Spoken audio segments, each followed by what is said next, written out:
25 roses, 60 pots, les 7 bottes de muguet. Ok. Bon, le compte est bon. Voilà.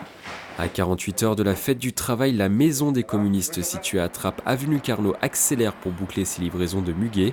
La structure doit répartir plus de 3400 brins dans l'ensemble du département.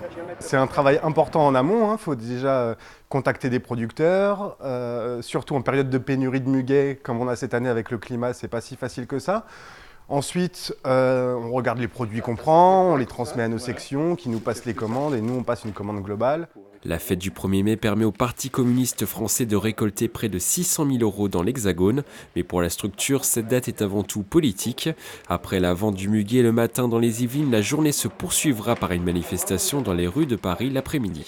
La vente du muguet, c'est un côté symbolique, mais c'est aussi un petit peu une excuse. C'est un moment où, sur l'ensemble du territoire du département, on aura des communistes partout qui vont vendre le muguet, ce qui est quand même une initiative financière qui n'est pas négligeable pour les finances de notre fédération, mais c'est aussi un moment d'échange politique, de dialogue, de discussion. C'est la fête des travailleurs, là où la première revendication des 8 heures par jour de travail a eu lieu. C'est un grand rassemblement de tous les travailleurs et une solidarité internationale également.